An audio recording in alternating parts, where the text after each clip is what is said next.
Oui, bonjour. Je suis Chouchane Bacon. Bienvenue aux Nouvelles nationales d'APTN. Un moment marquant en éducation pour les Premières Nations au Québec.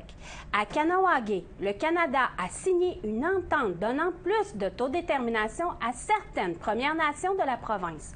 L'accord pourrait également offrir une certaine protection contre la récente réforme des lois linguistiques au Québec. Un reportage de Tom Fenario.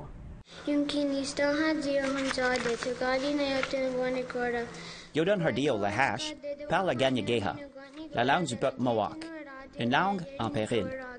Cette situation rend d'autant plus significative la signature, jeudi dernier, de cet accord régional quinquennal sur l'éducation de 1,1 milliard de dollars. The students within our First Nation communities will definitely benefit from the regional funding agreement.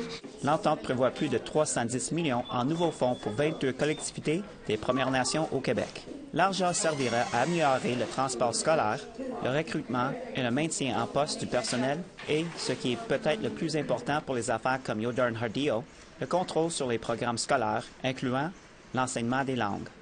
Le chef régional de l'APN, Justin Picard, souligne que cette entente est l'aboutissement de 35 années d'efforts pour la défense des droits. On est en train de décoloniser nos façons de faire.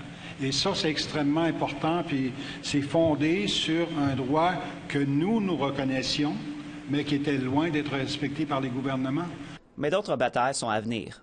Le projet de loi 96, récemment adopté au Québec, obligera les étudiants collégiaux de la province à réussir davantage de cours de français et limitera les places dans les collèges anglophones. Cela signifie que les écoles des Premières Nations pourraient avoir à prendre des décisions difficiles sur la langue à enseigner lorsqu'il s'agit de préparer les élèves pour leurs études supérieures.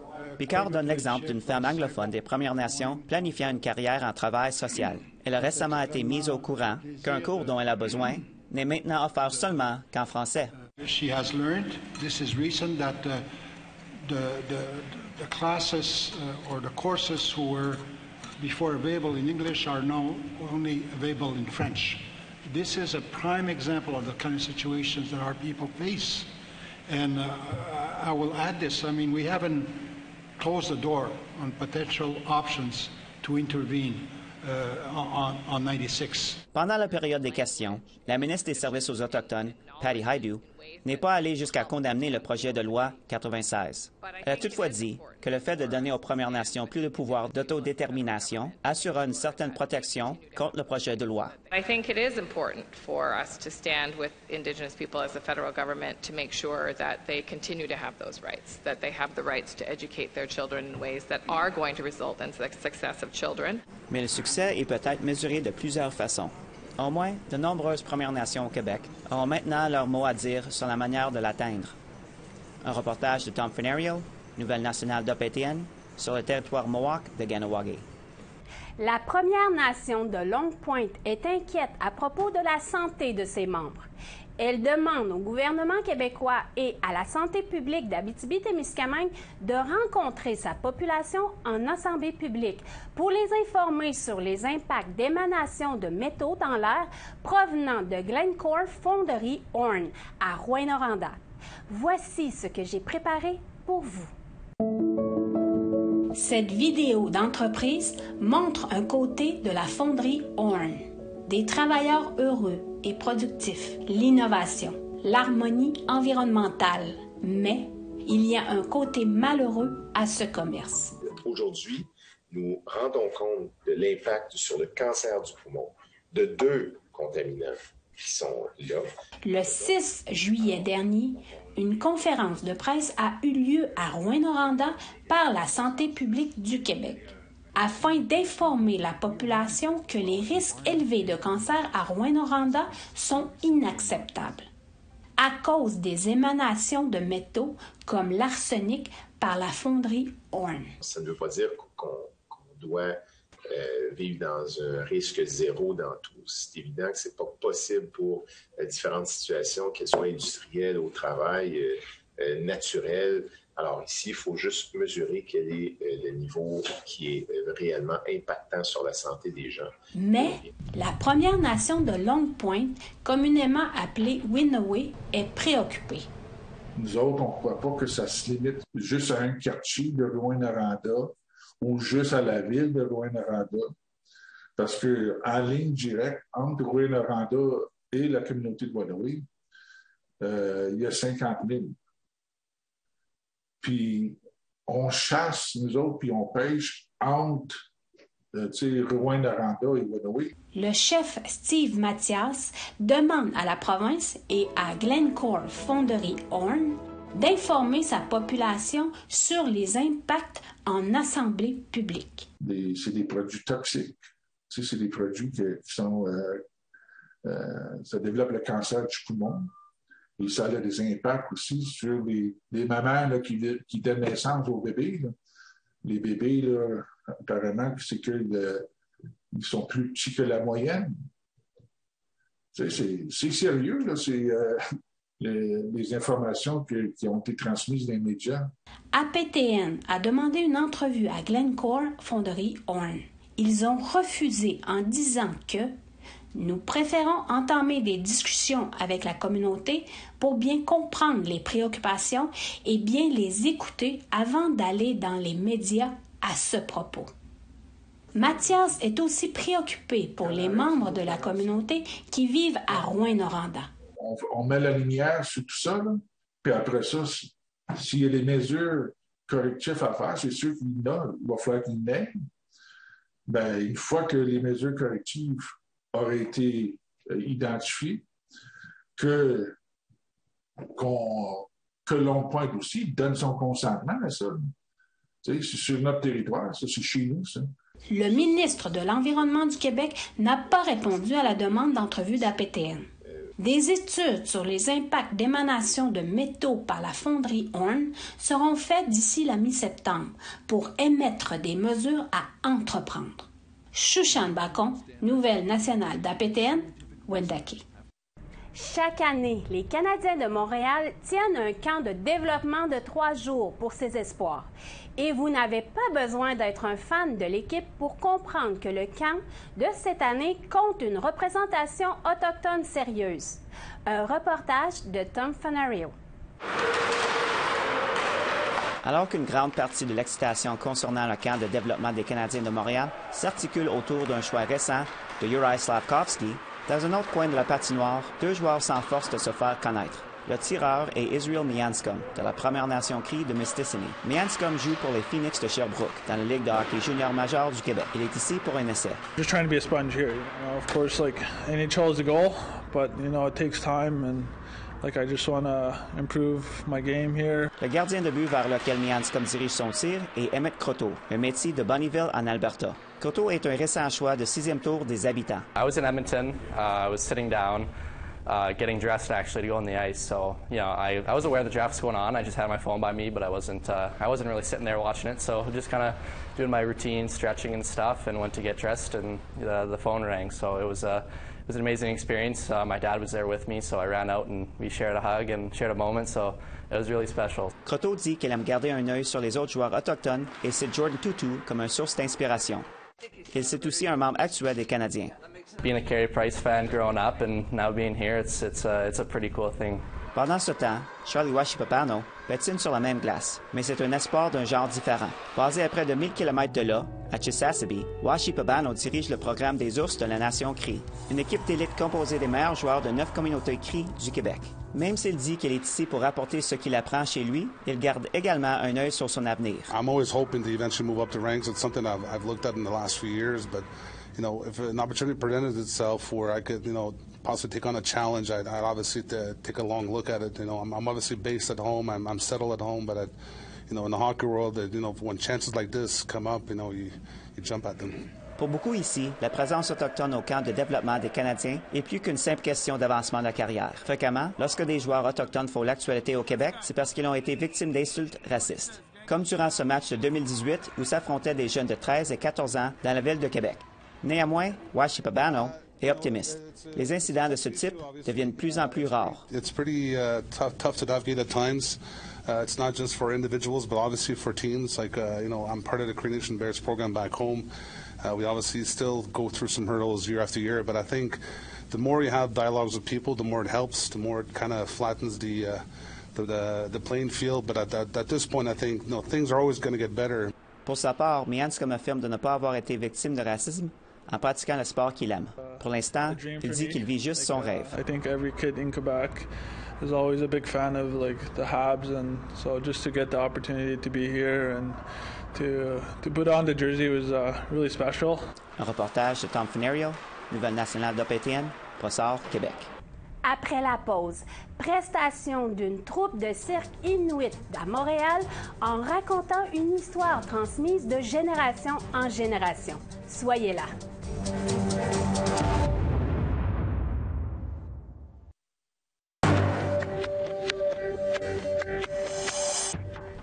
Bienvenue aux Nouvelles nationales d'APTN.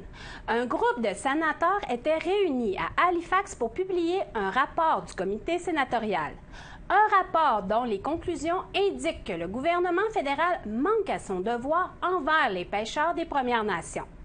Angel Moore explique ce que cela signifie.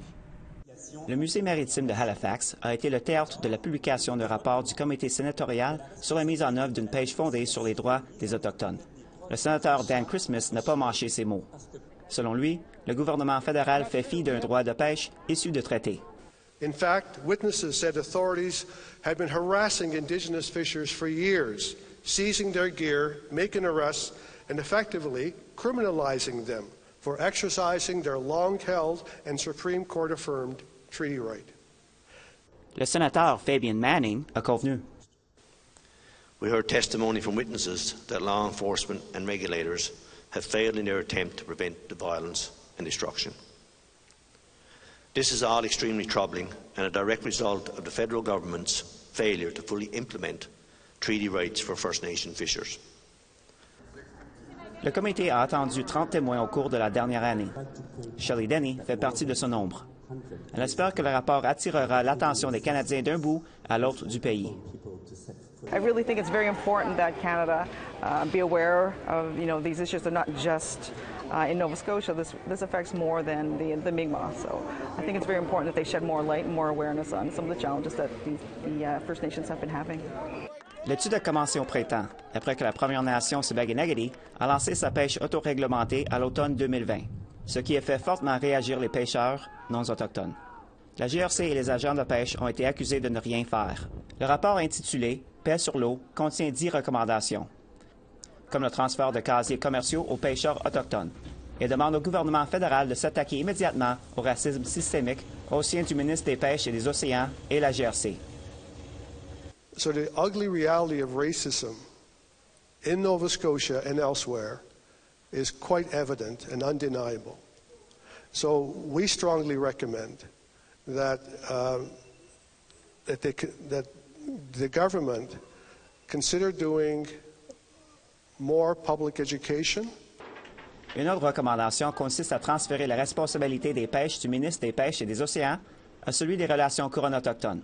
Cependant, l'attaché de presse du ministre de Pêche et des Océans, Claire Techman, a répondu à ce qui suit. Le ministre Murray et le MPO continueront de travailler avec les Premières Nations signataires des traités pour mieux mettre en œuvre leur droit de pêcher dans la poursuite d'une subsistance convenable. Le gouvernement fédéral a 150 jours pour répondre au rapport. Un reportage d'Angel Moore, Nouvelle nationale d'OPTN, Halifax. Une troupe de cirque inuit du Nunavut a récemment impressionné le public à Montréal, raconté une histoire qui a été transmise de génération en génération, agrémentée d'acrobaties très impressionnantes. Emilia Fournier en a davantage à dire.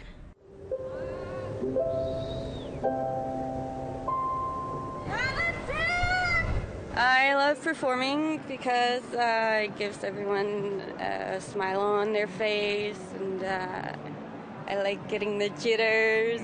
Malgré sa nervosité, Minnie a donné une performance exceptionnelle pour commencer la semaine de spectacle autochtone gratuit de l'été sur le Square Cabot de Montréal.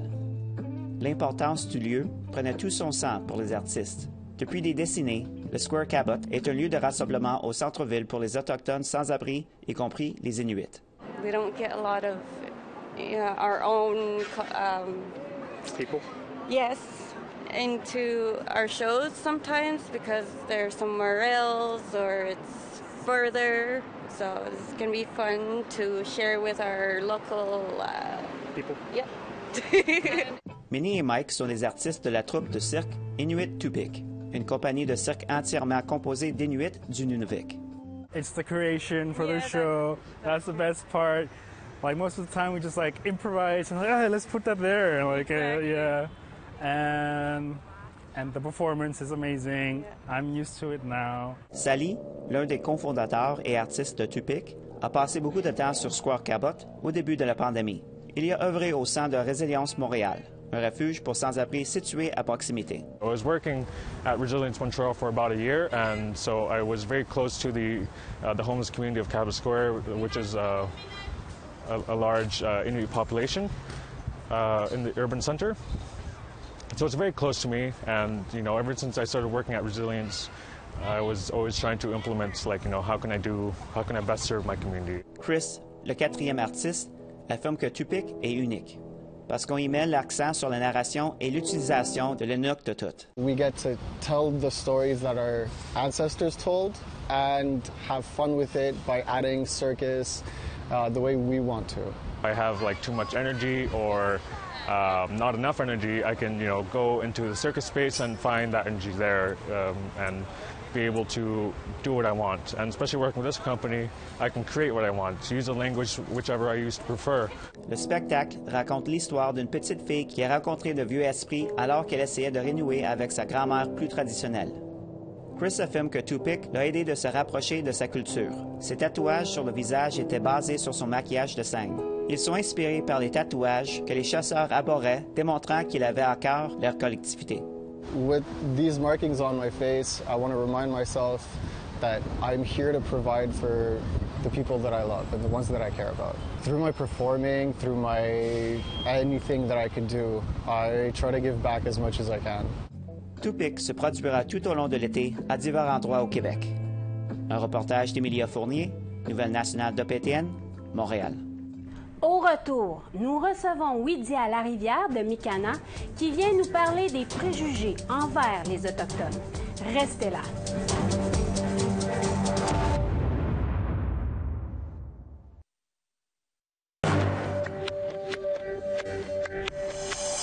Bienvenue aux Nouvelles nationales d'APTN. Lors d'enjeux autochtones sensibles dans l'actualité, les préjugés envers les Autochtones abondent dans les médias sociaux.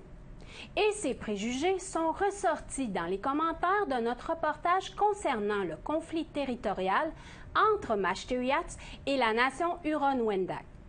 Donc, cette semaine, nous avons invité Widia Larivière, directrice de Mikana, afin d'aborder avec nous ces préjugés. Nous vous présentons la première partie de 2 de notre entrevue. Oui, Widia Larivière, bienvenue aux Nouvelles nationales d'APTN. Oui, merci pour l'invitation. Première question que j'aimerais te poser, pourquoi Mikana produit des documents écrits comme celui de 2019, Tu n'as pas l'air autochtone et autres préjugés? Oui, ben c'est parce que c'est des documents qu'on veut distribuer dans le plus de milieux possible, parce que, comme j'imagine que tu le sais très bien, il y a encore beaucoup un manque d'éducation puis de sensibilisation sur les réalités autochtones. Puis il y a aussi une limite aux activités de formation puis d'ateliers qu'on peut faire. Donc, de créer des outils écrits, ça permet justement c'est des choses qu'on peut distribuer facilement dans différents milieux, des documents qui démystifient, qui vulgarisent là, des sujets pour monsieur et madame tout le monde qui connaissent pas très bien les réalités autochtones. Donc, c'est ça. En fait, c'est vraiment dans le but de sensibiliser, mais de pas toujours utiliser non plus là, l'énergie des personnes autochtones qui n'ont pas nécessairement envie de toujours faire ça dans leur quotidien puis leur vie personnelle. Puis lorsqu'il y a des enjeux autochtones sensibles dans l'actualité, les préjugés envers les Autochtones abondent beaucoup. Oui. Dans les médias sociaux. Qu'avez-vous à dire là-dessus? Ben, c'est malheureusement représentatif, je pense, de la société dans laquelle on vit en ce moment. Comme je dis, il y a encore malheureusement beaucoup de préjugés, de méconnaissances qui mènent à de la discrimination et le racisme. Puis c'est d'où l'importance justement de créer ces outils-là pour sensibiliser les gens. Puis aussi, je pense que les médias ont un rôle important à jouer là-dedans, justement, sur la manière qu'ils traitent les questions autochtones. Donc, je pense qu'il y a quand même une amélioration qu'il y a eu là, au courant des dernières années, mais je pense qu'il y a encore beaucoup de travail à faire sur la manière dont les questions sont traitées. Des fois, c'est pas toujours de manière adéquate. Des fois, ça contribue justement à faire perdurer puis renforcer des préjugés qui existent déjà. Des fois, il y a un manque de contexte parce que les journalistes ont eux-mêmes un manque de connaissances sur le sujet. Puis je pense que ça ferait vraiment une grosse différence. En fait, le jour où les médias vont vraiment comme aborder, là je parle des médias mainstream, là, évidemment, là, mais le jour où ils vont aborder les questions de manière adéquate ou même carrément aborder, là, parce que des fois, il y a des choses importantes qui se passent dans le milieu autochtone qui ne sont pas nécessairement couvertes dans l'actualité. Donc, je pense que ça va vraiment contribuer justement à changer les mentalités de monsieur, madame, tout le monde qui sont allochtones. Dans votre document de 2019, Tu n'as pas de l'air autochtone, vos top 2 sont de préjugés sont les Autochtones ne s'entendent pas entre eux et les Autochtones ne payent pas de taxes ni d'impôts. Ouais. Pouvez-vous expliquer ces 2 préjugés-là dont vous avez désigné comme étant les 2 premiers de votre liste? Oui. En fait, ça a vraiment été difficile là, de les mettre dans un ordre précis là, parce que malheureusement, les 10 préjugés qu'il y a dans le livret qu'on a fait avec Amnesty International sont tous encore très entendus aujourd'hui. Mais pour répondre à ta question sur les 2 premiers qu'on voit dans le livret, c'est les Autochtones ne s'entendent pas entre eux. C'est vraiment relié aux préjugés, au fait que les gens pensent souvent que les Autochtones, c'est un bloc monolithique. Donc, on est tous pareils. On est tous le même groupe, alors que juste au Québec, il y a 11 nations autochtones différentes avec chacune nos cultures et nos langues. Puis aussi, souvent, les gens, ils réalisent pas que aussi, chez les peuples autochtones, on peut avoir des opinions différentes, des intérêts différents. Donc, c'est beaucoup plus complexe que qu'est-ce que le grand public peut s'imaginer, mais je pense que c'est important d'être conscient de cette diversité-là chez les peuples autochtones, de ne pas généraliser finalement. Puis le deuxième préjugé en lien avec les taxes, puis ça c'est vraiment, je ne sais pas pourquoi c'est un préjugé qui perdure tant, là, parce que moi personnellement aussi dernièrement, ça m'est arrivé qu'une personne qui venait d'apprendre que je suis autochtone m'avait demandé si je payais des taxes, des impôts. Puis ça, c'est vraiment relié, je pense, au préjugé que, les Autochtones, on est privilégiés, puis c'est ça, on paye jamais de taxes, alors que, c'est un peu plus complexe que ça, là, la question de l'exemption des taxes et des impôts. C'est pas tous les Autochtones qui ne payent pas de taxes, et c'est vraiment dans des contextes très précis. Miigwech, Widia Larivière. Merci, Miigwech. C'est ce qui conclut le bulletin de Nouvelles nationales d'APTN. Je suis Shushan Bacon. Merci beaucoup d'avoir été des nôtres et à la semaine prochaine. Yame Wenpsich.